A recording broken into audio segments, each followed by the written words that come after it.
দত্তবাড়ির ঐতিহ্যময় অন্নপূর্ণা মায়ের পুজো প্রতি বছরের নাই এবছর এবছর হয়ে গেল অন্নপূর্ণা মায়ের পুজো। মায়ের সামনের গেটে পুরো গোলাপ ফুল দিয়ে সাজানো হয়েছে, এত সুন্দরভাবে প্যান্ডেল তৈরি করা হয় এই দত্তবাড়িতে। প্রবেশ গেটে ঢুকলে বাবা গণেশজিকে দর্শন করতে পারবেন। পুরো বোর্ডে এত সুন্দরভাবে লেখা আছে দত্তবাড়ির অন্নপূর্ণা পূজা বসিরহাট সাইপালা। এই বসিরহাট সাইপালা কিভাবে আসবেন সেটা আপনাদের আমি বলে দিই। বসিরহাট স্টেশন থেকে হেঁটে 10 মিনিট চলে আসবেন রবীন্দ্র ভবনের দিকে, আর তার অপোজিট সাইডে পেয়ে যাবেন এই দত্তবাড়ি। দত্তবাড়ির সামনে আসলে আমরা পুরো গোলাপ ফুল দিয়ে গেট দেখতে পাবেন, যেখানে অন্নপূর্ণা মায়ের পুজো হচ্ছে।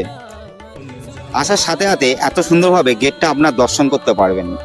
আর গেটের ভিতর দিয়ে যখনই প্রবেশ করবেন তখনই এত সুন্দরভাবে ডিজাইন তৈরি করা আছে, পুরো কাগজের ফুল দিয়ে, খুবই সুন্দর লাগছে দূর থেকে। আর আপনাদেরও আমি দেখানোর চেষ্টা করছি, এত সুন্দরভাবে গেটটা তৈরি করা হয়েছে যেন মনে করবেন পুরো বিয়ে বাড়ির গেট। খুব সুন্দর লাগছে এই দত্তবাড়ির মায়ের অন্নপূর্ণা মায়ের পুজোর গেট।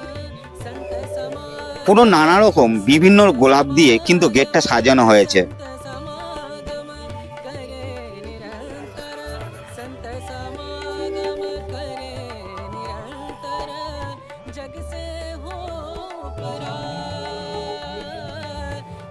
চারিদিক দিয়ে এত সুন্দরভাবে সাজানো হয়েছে, এত সুন্দর লাগছে এই মায়ের গেটটা। আর পুরো প্যান্ডেলের চারিদিকে ডিজাইনটা কিন্তু খুবই সুন্দর লাগছে।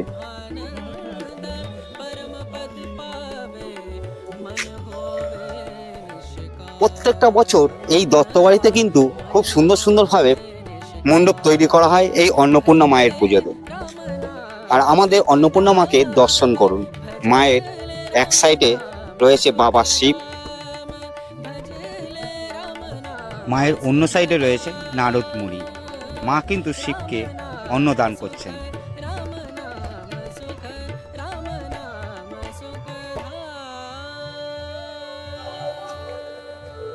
আপনারা যদি এই অন্নপূর্ণা মাকে দর্শন করতে চান তো আমি বলবো চলে আসুন এই বসিরহাট সাইপালা দত্তবাড়িতে।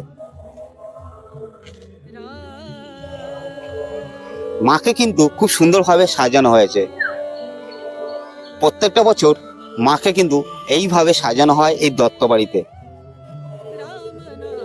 এই দত্তবাড়ির অন্নপূর্ণা মায়ের পুজোটা আপনাদের কেমন লাগলো অবশ্যই কমেন্ট করে জানাবেন।